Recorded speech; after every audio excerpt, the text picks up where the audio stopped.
Hi everyone, Jai Hind and welcome to the platform of StudyIQ IS in English. My name is Bhanwar Singh from MXNDA 115th course and qualified civil services in 2012. And I welcome you onto the platform, and once again we are live and will be doing the complete the Hindu analysis, and we'll be seeing which all important articles are there in our today's the Hindu. All right, we'll be taking the Delhi edition for today, that is 24th of July, and we'll be doing the complete analysis and also afterwards we'll be doing some of the questions related to today's session and the articles which are there at the end. All right, so let's start the session and let's discuss which are the important news articles that we'll be talking about in today's session, and we'll be doing a deep dive in. Now, the first news that we'll be talking about is about the geopolitics of the maritime choke points, where we'll be talking about the Red Sea and even the Bab al-Mandeb crisis as well, where we have the escalations in the Red Sea. Then we'll be moving ahead and we'll be talking about the institutional reforms in the public examination, as we are seeing that there are the protest that is going on related to the governance of the NTA and even the NEET exam crisis. Then we'll be moving ahead and we'll be talking about the constitutional law and even the anti-defection, where there is the merger exception in the 10th schedule, and also the Supreme Court have readied to hear about it in the upcoming sessions. Then we'll be talking about the urban governance and the rights conflict as well, where it is about the pedestrian safety as compared to the street vendors' livelihood. Good morning, Reshma and the Cloud Shinobi. All right, now this is quite important because when it comes to pedestrian safety, we know that the Supreme Court, it has laid down that the pedestrian safety or the right to walk is basically a fundamental right, and also this relates to the vendors' livelihood as well, because we have act that was passed by the parliament. Therefore, this is quite important. And then we'll be talking about NATO's Ankara Summit 2026 and its implication on India's defense supply chains. There is a complete editorial that we'll be taking and we'll be doing a deep dive in. Then we'll be moving ahead and we'll be talking about the sustainable farming of Kutki, that is Pikrorziza Kurora. And then we'll be talking about the constitutional right to protest public order and the standards of the democratic policing. Again, this is quite important because we have the protest that is ongoing right now at Jantar Mantar related to the exam governance. So again, these are the important articles that we'll be talking about in today's session. Along with this, you can see that these are quite important because when it comes to your prelims, your mains, so all these articles, they are quite important and their priority is quite high as compared to your preparation. So we'll be talking about all these of the issues that we'll be talking about in today's session. Now, moving to the first thing that we do always, it is about the codes that you can use while you are framing the answers to your questions. The first code that over here is it relates to the power of the education by Nelson Mandela. This is the test of the democracy is not the absence of the dissent, but the manner in which the state answers it. All right, so I was also going through a quote by Nelson Mandela where he talks about the education, and there is a very important quote that I will share with you tomorrow. And this is again, the first quote is about it is not about the essence of absence of the dissent, but the manner in which the state handles it or answers it. Now, this pertains to the right now protest that is going on at the Delhi and all over the India as well. We have the students which are protesting. So ultimately, this is not about the absence of dissent. The dissent, it lies in the democracy. That is quite important because in democracy, there are the two viewpoints that are always present. But at the same time, how the state answers the dissent, that is quite important. Now, then comes the second quote. It is in a democracy, it is important to ensure the institutions of accountability remains accountable. Now, I have taken this quote from the Hindu editorial. And then we have the third quote, that is in matters of governance, administrative efficiency without the public trust is an illusion. Justice must not only be done, but must manifestly be seen to be done through the transparent institutions. Now, all these three quotes I have taken because ultimately when it comes to the Hindu today, you'll see that there are lots of articles which are about the NEET governance, and even there are the articles about the things that have erupted or they have changed when it comes to the protests that we are seeing in whole of the country. Now, coming to the first, the second thing that we do is the word of the day, and it is platitude. The platitude is a trite or the obvious remark which is synonymous with the cliche, stereotype or truism as well. Now, the usage that is given is, instead of offering solutions, he repeated platitudes. All right. So, again, this is quite important, and let's move to the first news that we'll be discussing. But before that, let me tell you that we have the Resolution P2I batch, that is the GS Foundation batch, and we are starting off with a new batch on 27th of July. So you can enroll into the batch by using the code BRS Live. That will fetch you the maximum discount. And coming to the first news that we have, it is the Houthis. They have attacked on the two of the Saudi Arabia flagged ships which were there in the Red Sea. Now, this is very important because ultimately there had been the expansion of the blockade that had been made by the Houthis, and there is Ansar Allah or the Houthis. They have targeted two of the ships or two of the Saudi flagged crude oil tankers. We have Encilia and Layla. They were there of the Bab al-Mandeb Strait, and they have announced a complete blockade of the Saudi Red Sea shipping as well. Now, because of this, what has happened was that the Brent crude benchmark, it has breached the $100 per barrel threshold following the attack, and it has marked a significant rise of 7% just in a single day. Now, this is quite important because ultimately the Saudi Arabia's East-West pipeline is built so that it could bypass the Strait of Hormuz by moving nearly about 4 million barrels per day to the Red Sea port of Yanbu. Now, over here, again, it is quite important that this is now vulnerable to the choke point disruption as well. So, this is very important because when it comes to Saudi Arabia, it had built this pipeline, East-West pipeline, so that it can actually bypass the crisis that we are seeing in the Strait of Hormuz. But now, the Houthis, they have declared a complete blockade of the Red Sea lane as well.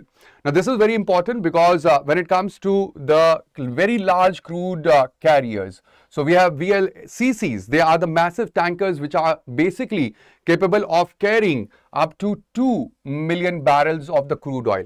Actually, they cannot transit through the Suez Canal fully because the Suez Canal is basically a canal which is a man-made canal. Now, over here, what they need to do is that they need to offload. Now, where they are offloading is at the Egyptian pipeline terminals, like we have Ain Sukhna and Sidi Karir. So, they are where they actually offload. And there are one of the, VLCC that had been targeted by the Houthis as well. Now, what will happen is, now we are seeing that there are the two important and crucial choke points which had been threatened because of the West Asian war. And we have one of the choke point, that is Strait of Hormuz, which had already been blockaded because of the West Asian crisis. And now we are seeing another blockade that will be imposed upon the Red Sea route as well. Now, for bypassing the Bab al-Mandeb, so there is the another route that is through Africa. Now, this will add nearly about 31 days to the Yanbu to India transit, which is from the 8 days that is at current. And it will multiply the freight cost as well, and it will multiply the insurance cost also because of the repeated attacks that we are seeing in the Red Sea and also in the Strait of Hormuz as well. Now, we know that this is basically the spillover of the West Asian hostilities, where basically the Iran, it has asked the Houthis to get the control of the Red Sea route. And thereby, there is the disruption of the fragile Saudi Houthi truce as well after the attacks that were there on the Sana'a facilities. And the implications will be, the short-term implication that we can see is the spike in the crude oil prices that we have seen right now, which has, jumped above the $100 marks also. Now, we have the Indian refiners where we have the government refiners. They will be forced to increase the non-Gulf spot purchases as well. And in the long term, what we can see is that there will be urgency to scale up the phase 2 of the SPR, that is Strategic Petroleum Reserve, under the PPP model that will cost nearly about 14,527 crore rupees as well. Now, this is quite important because when it comes to the Houthi, so they have attacked on the tankers which are there on the Bab al-Mandeb. Now, what will happen is that there will be rerouting through the Cape of Good Hope, and the transit time that will increase from 8 days to 31 days or 39 days. And the shipping fleet and the war risk insurance they will also increase, where the increase could be somewhere around 10 to 15 times. And we have seen the Brent crude that have already surpassed the $100 per barrel. And ultimately, the India's import bill and the current account deficit, that will also rise. So thereby, this is quite important because it pertains to geopolitical tension. It pertains to the India's economic scenario as well. And again, the things become very complicated because it is not just about the import inflation. We are not talking about imported inflation, but what we are talking about right now also is quite important, because along with this, if you will combine El Nino, that poses a major factor or major risk when it comes to the Indian economic scenario. All right, so again, this is quite important, and you can see that when it comes to your UPSC, you may be asked about the countries that actually surrounds the Red Sea. So over here, you can see the countries which actually are surrounds, or they are there in the Red Sea region. We have the Egypt over here. All right, along with the Egypt, you can see that there is Saudi Arabia. They have the major of their, you can say the borders which are along with the Red Sea route. Then we have Yemen, that is in the, you can say east. Then we have in the Sudan, that is that locates in the west as well. Then along with this, we have Eritrea and we have the Djibouti as well. Now, these are the countries which actually surrounds the Red Sea. And then we have over here, this is basically the Gulf of Aqaba. And through Gulf of Aqaba, we have the Israel and Jordan as well, which can actually transit through the Red Sea as well. So we have Israel and Jordan, which actually uses the Gulf of Aqaba to come towards the Red Sea route. So this is where we have the Red Sea route that is located over here. And along with this, you can see that this is where we have the major crisis that is happening since February 28 of 2026. That is the Strait of Hormuz. So now we are talking about the Bab al-Mandeb and the Strait of Hormuz. Both of these choke points, they are at the risk, and they will have the major risk when it comes to the complete global crude oil trade as well. All right. Now, coming to the next news that we have for today, it is the issue that we are talking about right now, and that is about the reform of the public examinations system and even the governance of the NTA. Now, this pertains to your GS paper 2, that is the polity and governance. And over here, this is quite important because there had been, after Prime Minister have stated its his the complete dialogue or the announcement. So over here, the Delhi High Court, it have announced and notified that there will be a special designated fast court at the Rouse Avenue Court complex under the Public Examinations Prevention of Unfair Means Act of 2024 that will be established. So there will be a designated fast track court that will be established by the Delhi High Court. There is also the NTA cadre deficiencies that you can see. Now over here, when it comes to the central data that was revealed in the Rajya Sabha, and over here you can see that there are the 39 created posts which are there in the NTA or the National Testing Agency. Now over here right now 15 are basically vacant, and NTA functions only with only 24 of the deputational personnel and lacks a single permanent cadre staff, relying heavily on the third party contractors. And now this is basically where we are talking about the structural deficiencies when it comes to the single examination body that is responsible for conducting various examinations in the country, whether it is NEET, whether it is JEE, whether it is the NET examination as well. So over here it does not have its own permanent cadre. And again, this is quite important because this is the structural deficiency that we are talking about. Now, over here, this is again, this relates to the nationwide student protest as well, where there had been the widespread agitation alleging the system failure, the paper leaks, and even the compromised examination integrity in the NEET and the CUT examination. Now, this is quite important because ultimately, when it comes to the complete scenario, so the fast track courts, they had been set up by the Delhi High Court, where these courts had been set up under the Public Examinations Prevention of Unfair Means Act of 2024. Now, this is a central law which actually prescribes that there should be the strict punishment for any kind of the unfair means or for the paper leak as well. Now, over here, there could be 3 to 5 years of the prison for the individuals. Remember, All right, very important for your prelims. All right, there could be 3 to 5 years of the prison for the individuals. The prison time could be up to 10 years and there could be fine of 1 crore rupees for the service providers and for the organized syndicates as well, for the paper leaks, tampering, or even for the unauthorized access as well.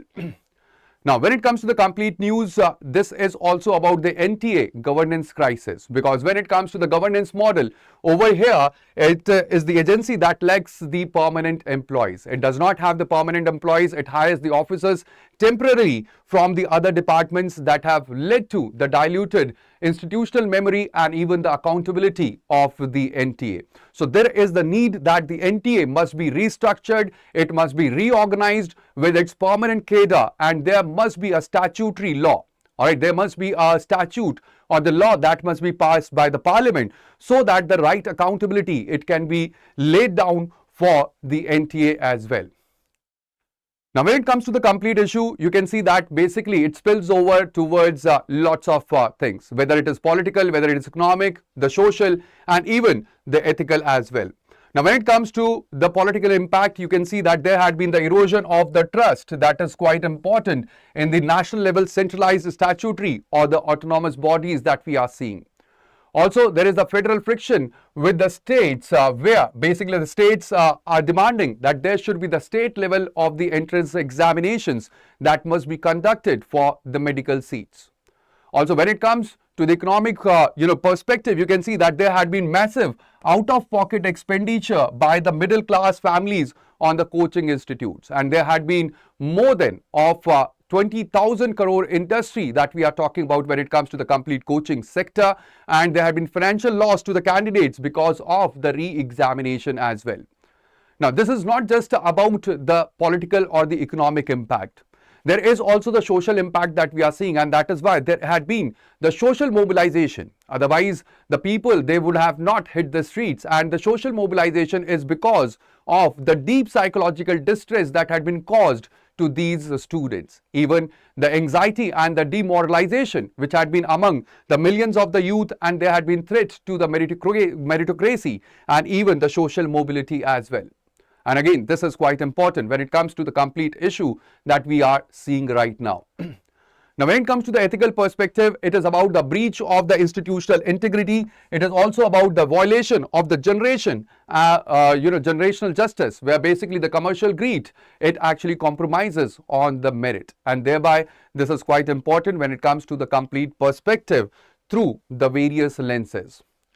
Now, what are the causes of the institutional failure? The causes of the institutional failure had been that there had been over-reliance on the third-party vendors for the paper setting, for the paper printing, and even for the logistics where the paper, they were sent to the examination center. And these leaks actually happens through or between these chains. All right, we have the paper setting, we have the printing or the logistics. These are the basically you can say that they are the weak links through which the paper leakages, they actually happen. There is also the lack of the dedicated permanent professional cadre within the NTA or the National Testing Agency, and also there had been over-centralization of the entrance examination across the diverse higher education system that we have seen. And if this continues, then also this raises the serious implication on the Viksit Bharat Shiksha Adhishtan bill, that if the center is not able to handle the higher education entrance level examination, how the center will be able to manage the higher education system in India. So again, this is quite important because this pertains to the next bill that will be tabled in the monsoon session as well, and that is VBSA bill that I am talking about. So if there is over-centralization that we have seen in the case of the higher education system, so how the VBSA will be a safeguard when it comes to the higher education system in India? Now, the challenges that we are facing right now is about implementing the secure end-to-end digital encryption. We know that we have made progress when it comes to the ITCT, that is information technology and communication technology, but still we are relying upon the physical printing of the papers and physical transferring these papers from one center to the another center. Now, why we are not looking after the encryption mode of paper setting and even sending these papers encrypted to the centers where they could get it printed, in a secure sites.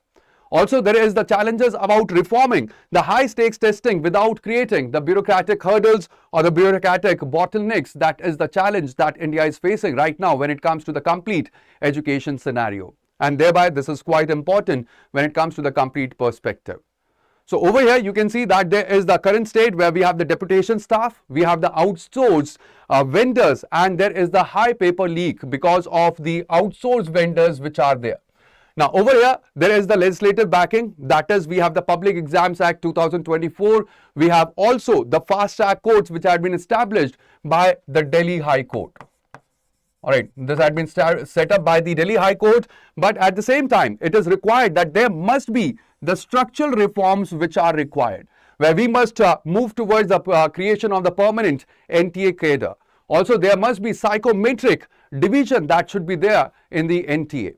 And also, when it comes to the complete technological upgrade that must happen, where we must move towards the hybrid testing, we must move towards the computer-based adaptive examinations, and there must be the laid down or the restored institutional trust that must be there in the higher education system, and there must be the meritocratic governance that we must talk about.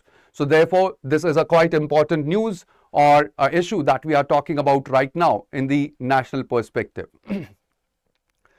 All right, coming to the next important news that we have in today's The Hindu, it is about the Supreme Court to hear Goa Congress leaders' petition against the defection of MLAs to BJP.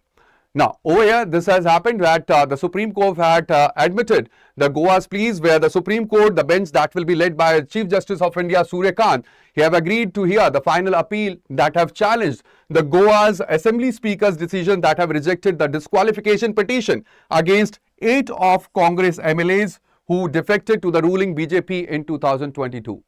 Now, when it comes to the Speaker ruling, the Speaker have held that disqualification that is under the 10th schedule that does not apply because 8 out of the 11 MLAs, they constituted 2/3 of the legislature party executing a valid merger.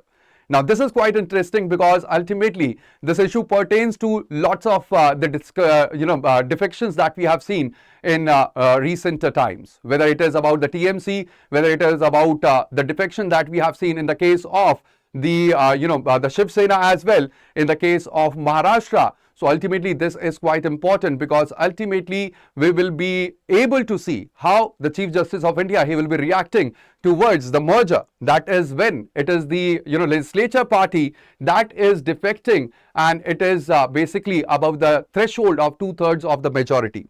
Now, over here, the petitioner, they have argued that defecting numbers basically, or the members, they merge with the legislature party without any or actual merger of the original political party, which is basically the intent that is given in para 4 of the 10th schedule that we have.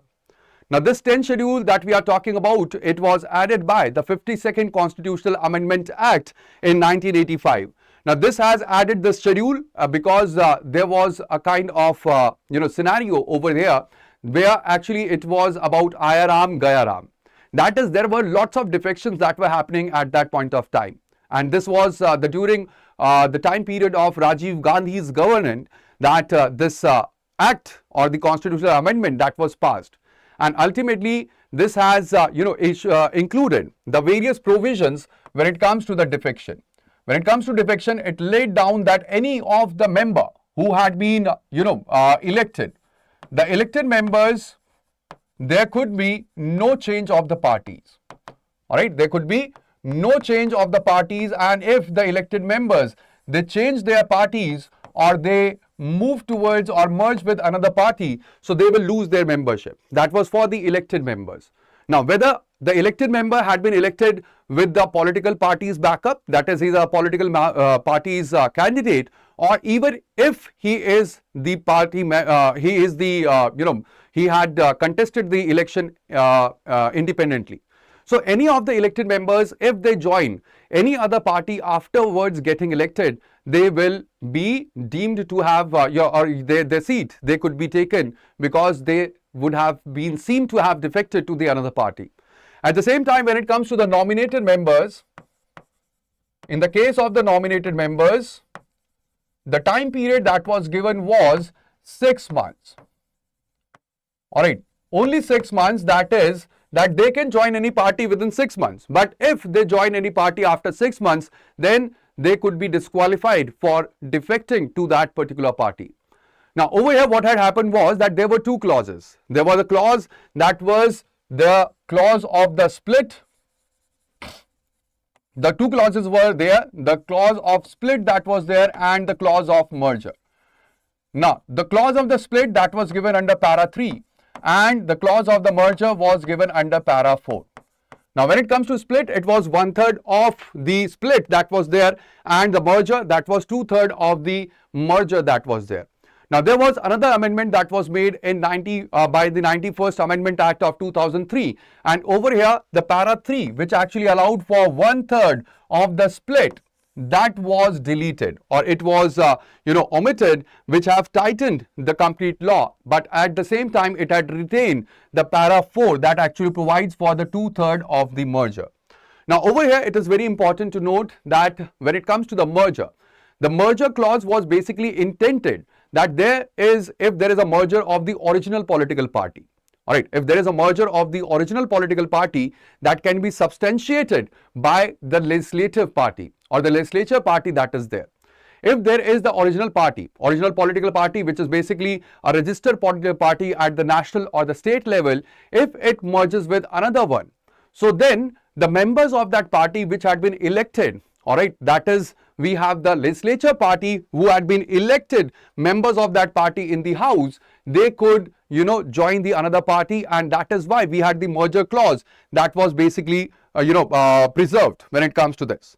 Now, over here it is quite important because ultimately there had been the need that there should be the judicial intervention to the para 4 of the anti-defection law. Because ultimately this will determine if the legislative party, it can merge with the independent of the political party or the parent political party that is there. And thereby this is quite important that the Supreme Court, it have admitted the plea for the Goa defections that we are talking about. Now, this is quite important because there had been various judicial precedents which were there, like for example in Kyoto, Holohan versus Zakiliu. In 1992, over here it was upheld that the 10th schedule validity is there, but over here it was also established that the speaker, it actually acts as a quasi-judicial tribunal subjecting to his decisions to the judicial review. And thereby the Supreme Court have admitted the plea that we have seen right now. This is again on the basis of the Kyoto Holohan case. Then there is also Kisham Meghanchandra Singh versus the Speaker Manipur in 2020, where it was recommended establishing that there should be an independent permanent tribunal that should be headed by the retired judge, which should decide the defection cases within a time-bound manner, that is in 3 months. However, this permanent tribunal was never established. Now, there is also a report by the Law Commission, that is 170th report that was submitted in 1999, which actually recommended that there should be deletion of the merger exception altogether, and there must be enforcing of the strict inter-party or the inner-party democracy that must be there. But again, when it comes to this, when it comes to the complete anti-defection law, it also is, you can see the other side as well. And the other side is when it comes to the 10th schedule. So, the 10th schedule actually weakens, the individual responsibility, or you can say individual accountability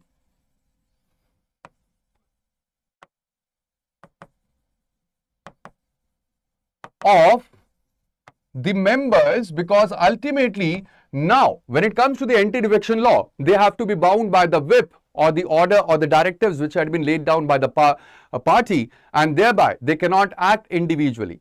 That is, if I am elected from Congress government or from the Congress seat, so ultimately I will be bound by what the Congress will be saying, and I cannot, I cannot, you can say, I cannot dissent from what the party is saying. So again, this actually weakens the individual accountability, and again this raises a question that to whom the elected member of the parliament should be accountable.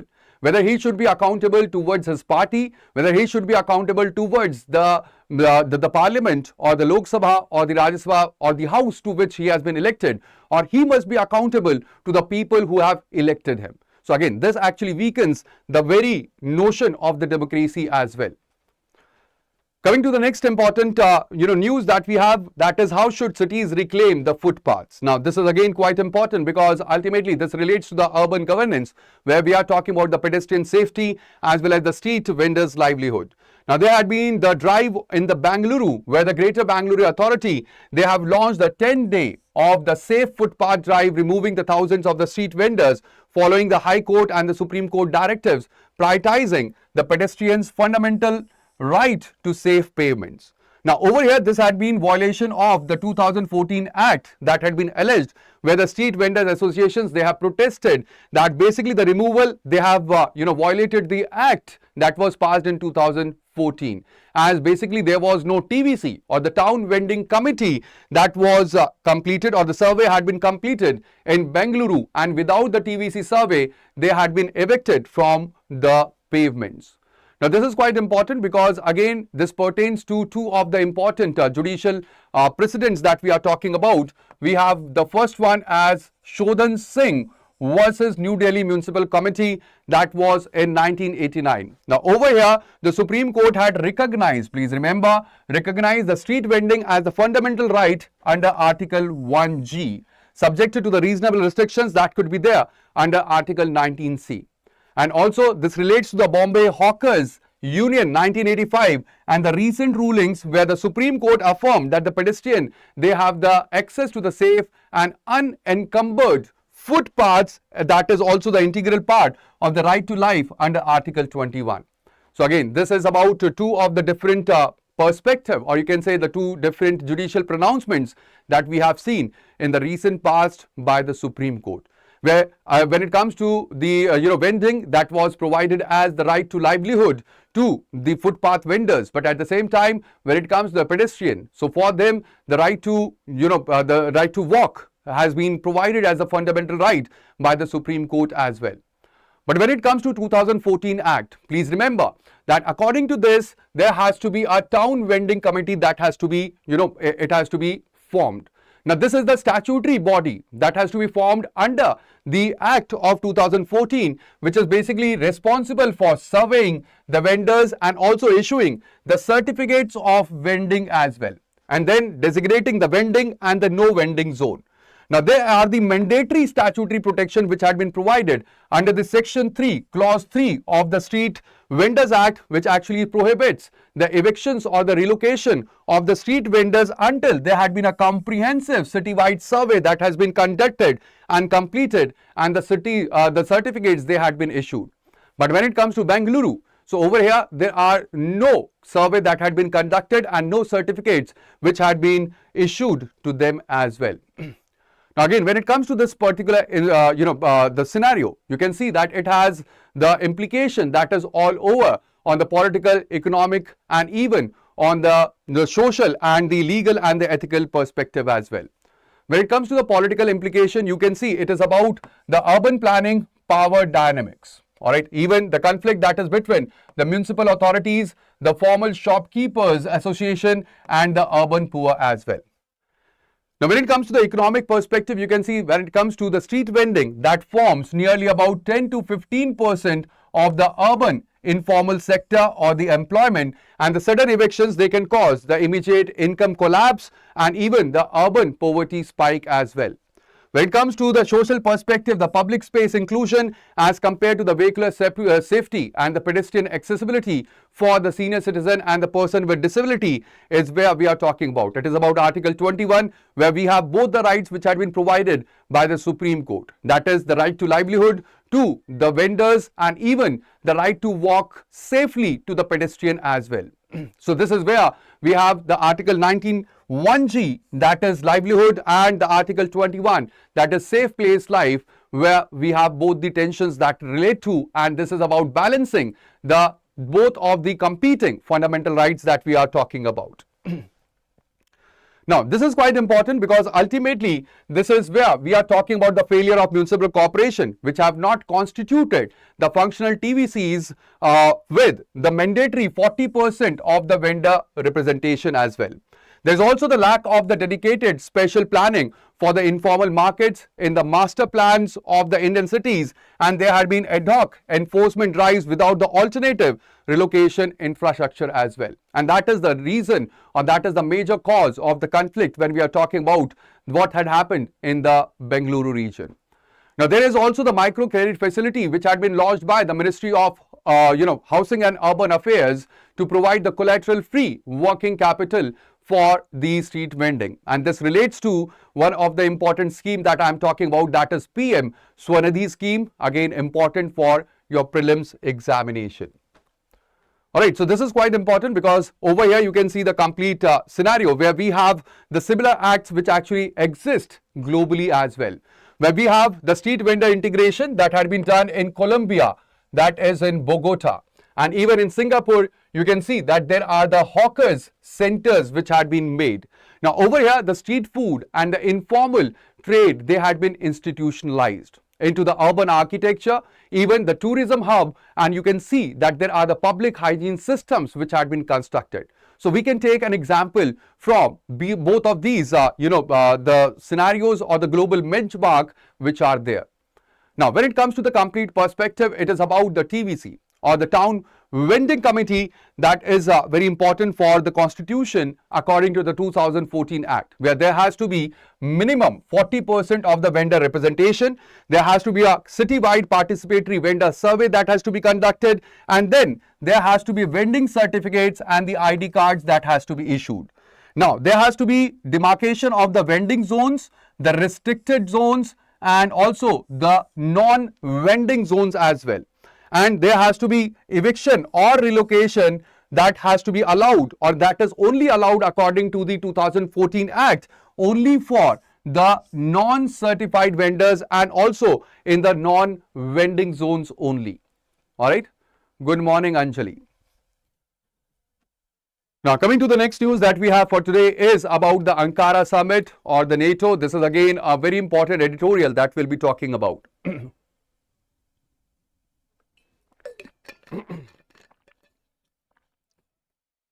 Cut money percent of micro workers as old school of markets rate cards like rating agencies, slaves of systems as they expose evidence on.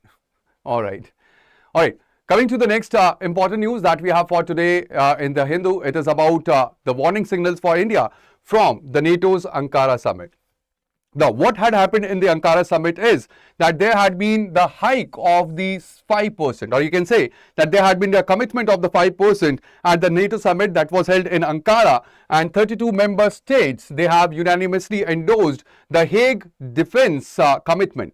They have pledged to raise their national defense spending to 5% of GDP, that is up from the previous 2% of the target. Now, over here, this is basically where the America or the USA, they have said, and under the Donald Trump, they have laid the emphasis that ultimately this should not be the responsibility of the US alone to protect its European partners. All right, and it has asked the European partners to increase their defense budget spending. All right, there is the Article 5 of the NATO. Now, when it comes to Article 5 of the NATO, basically it actually deals that there should be the collective defense and the collective security of the complete the alliance that is there. And over here, that is again quite important because the Donald Trump, he have asked that the European nations, they must spend on the defense instead of just relying on the US when it comes to their own defense perspective. Now, there is also the European Defence Industrial Base, that is DIB, where the NATO, it has resolved to massively scale the European domestic arms manufacturing as well, so that actually it can reduce the dependency that is there on the US defense lines, and there will be the direct supply impact that will be there on the India. Because the high European demand for the precision weapons, for the engines and for the air defense, that will choke the global arms supply chain. and there will be, the severe delivery delays that we can see, like for example, the General Electric F404 engine delays for the light, combat aircraft that we have for the Indian Air Force, that is Tejas, and that we are already seeing right now. Now, this is quite important because this pertains to the geopolitical regime, where it is basically about the consolidation of the NATO's eastern flank and also about the deepening of the Western military industrial consolidation that we are going to see in the upcoming days. Now, you can relate to the Japan as well, where Japan is also moving towards the the industrialization and opening up its defense industry for the foreign players as well. Now, there is the economic impact as well, where there could be the massive diversion of the fiscal resources towards the rearmament globally. That will dry up the raw material, that is titanium, which is the important part for the various aircrafts and even for the various weaponaries and even the specialized steel, and their prices, they will move upwards because the demand will increase. That will again spike up the prices for the titanium and the specialized steel as well. There would be the strategic implication as well, where we are talking about the weapon delivery delays that will impair the major of the Indian defense, that is Indian Air Force, squadron strength as well, even the army modernization that we are doing right now along the LAC or the LOC as well. And there will be the technological implication, there will be the acceleration of the next gen military tech that we'll be seeing in the future. That is about the AI, the autonomous drone, the electronic warfare and the hypersonic defense system as well. But again, this also poses a kind of, you can say advantage for India, because India can move ahead and it can have the defense ties with the European partners, so that we can have the technology transfer and we can build these systems in India also. Now, over here, when it comes to the complete cause of the crisis that we are seeing in the Indian defense right now because of the NATO crisis or the NATO, the summit that had happened. So, the European NATO states, they consume the US defense manufacturing bandwidth. There is the Patriot system, there is the Tomahawk missiles as well, and the GE engines as well. And there is the Russian defense industry as well. All right. So, India has, when it comes to the defense industry or the defense segment, we have relied upon Russia right from the time immemorial, right when we got independent. And over here, we can see that Russia is right now preoccupied with the domestic war supply, where it is actually fighting the war with the Ukraine, and thereby there is the reducing spare for the India Su-30, MKI, even the MiG-29 and S-400 system as well, where we have seen the delay in the S-400 system, the battery that was provided after a prolonged delay. Also, there is the slow ramp up of the domestic private defense production capabilities in India as well. Now, over here, India cannot rely on the off-the-shelf foreign defense procurement during the global crisis. That is the lesson that India must learn, and thereby we must move towards Atmanirbhar Bharat or Atmanirbharta in defense. Now, this is quite important because when it comes to NATO Ankara summit, there had been 5% of the GDP spending target that had been laid down by 2035. Now, European arms manufacturer, they will reprioritize the NATO or the Ukraine orders. There will be global defense market that will convert to the seller's market. And also the component and the engine, there will be delay for the India's, like for example, the GE F404 that is required for the Tejas Mark II. And again, the imperative solution is that we have to accelerate the Atmanirbhar Bharat and the domestic DIB as well. Coming to the next important news, then again, it is quite important. It is about Himachal, which is pioneering the cultivation of a herb. Now, this is about the herb that is known as Mycorrhiza Kuroa, that is Kutki. And over here, this is a milestone where the farmers which are there in the Mandi district of Himachal Pradesh, they have been supported by the Himalayan Research Group or HRG under the Department of Science and Technology or DST, and they have established the largest private land cultivation cluster for the Kutki or Mycorrhiza Kuroa. Now, over here, when it comes to this particular species that we are talking about, the herb that we are talking about, it is a high-value Himalayan medicinal herb, which is basically native to the alpine regions, found nearly about 2,700 to 4,500 meters, and it was severely depleted because of the destructive wild harvesting, where it was uprooting of the entire plant that was going on. Now, ultimately, that have pushed this plant or the herb into the IUCN Red List as endangered, and even it was under the Appendix 2 of the CITES as well. Now, this was where we are talking about the breakthrough of the innovation. Now, over here, the researchers, they have developed a non-destructive stolon method. Now, over here, what the farmers are doing is, where the farmers, they are harvesting only the side creeping stems or the stolons, which actually keeps the mother plant intact for the perennial production. And that is the innovative research that we are talking about over here. Now, this is quite important because the medical importance of Kutki is that its rhizomes or the stolons, they contain the active bitter glycosides or picroside 1 and the picroside 2. Now, these glycosides, they are used in Ayurvedic and even the modern medicines or the hepatoprotective or the liver curing formulations which are made. And that is why this plant was facing a severe depletion. Now, over here, when it comes to stolons, so we have stolon and the root. So what happens is the stolons are basically the horizontal and the above ground or the shallow creeping stems which are there. Now, they take root at the nodes. All right, we have the roots which are at the nodes and we have the stolons which grows directly from the roots. So, over here what happened was that traditionally the destructive harvesting that had to uproot the complete plant and had to take the complete plant outside so that the medicines that could be prepared. But at the same time, when it comes to the stolon harvesting, that will allow the continuous vegetative propagation and the plant, it will remain alive. And that is the innovation that we are talking about. Also, when it comes to the CITES 2 or the Appendix 2 that is there in CITES, it is basically the list of species which are not necessarily threatened with the extinction now, but those whose trade must be strictly controlled to avoid the utilization incompatible with their survival. In an archaic world, states naturally prioritize treaty-bound alliance obligations over non-binding strategic relationships during security crisis, right, Shinobi? All right. So again, that is why this is quite important. Now, the next news that we have is about the right to protest that we are talking about.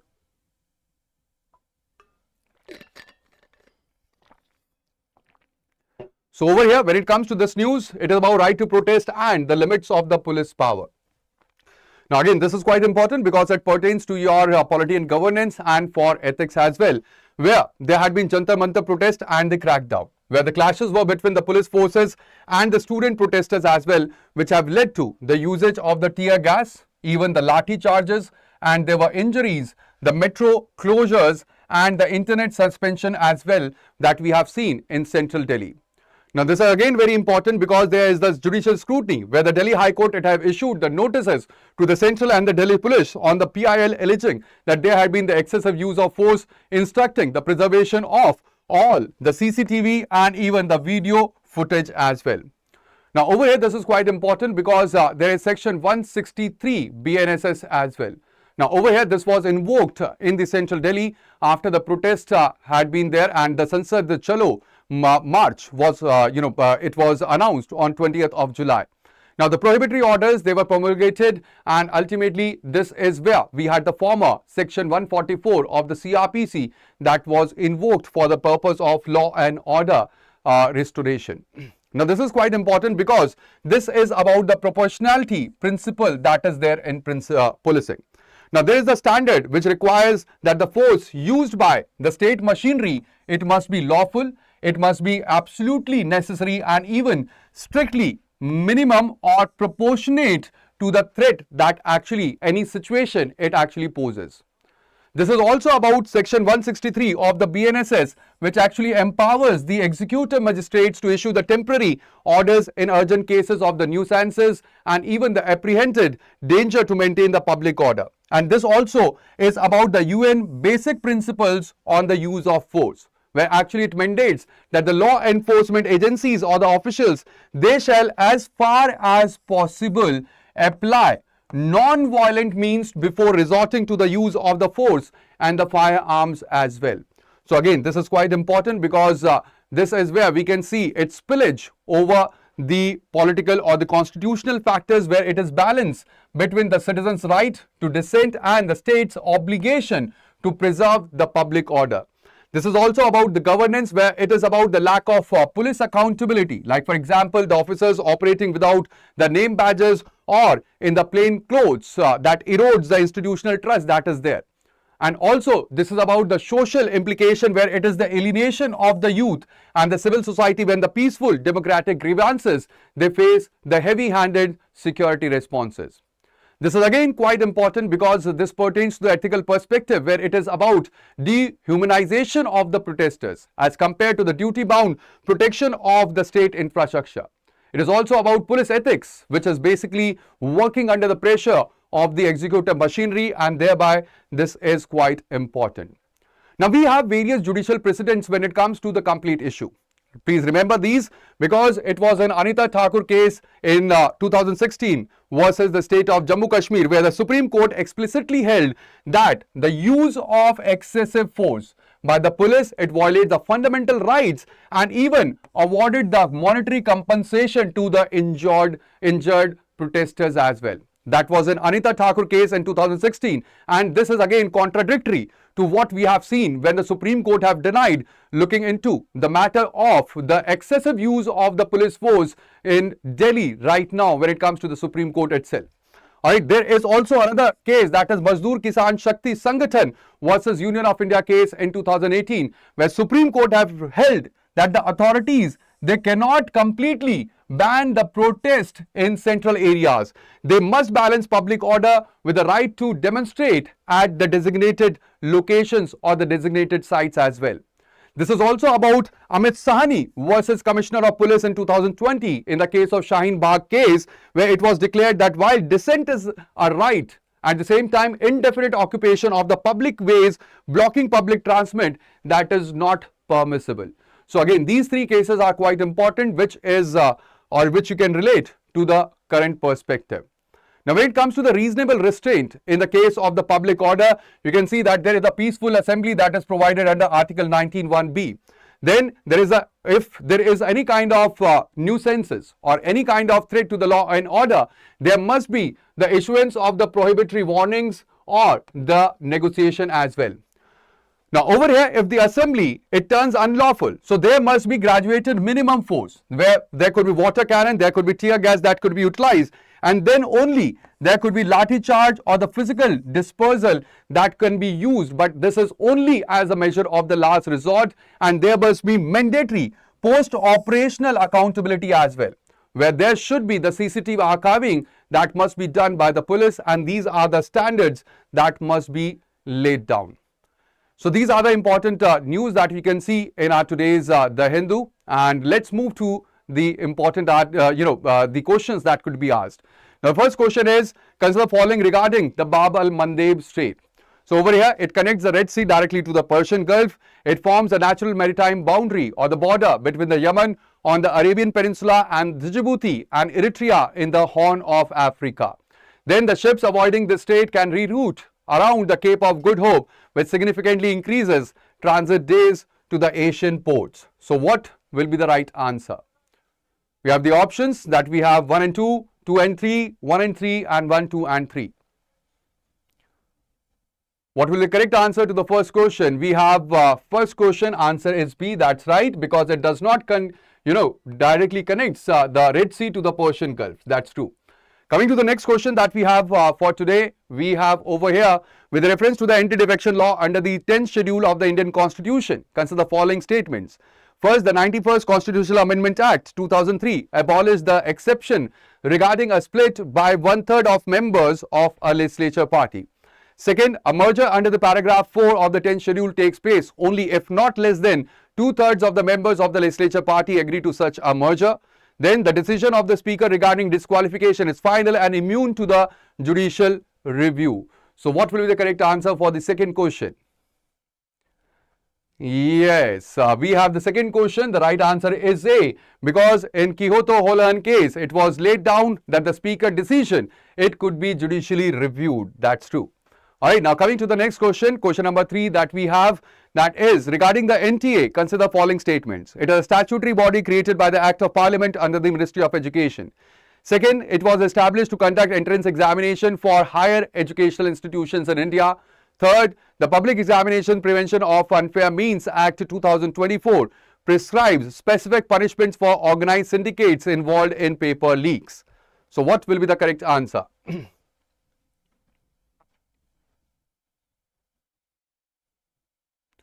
What will be the right answer here? Right, it is 2 and 3 again, because it is not a statutory body. All right, it is not a statutory body, and that is why first is incorrect.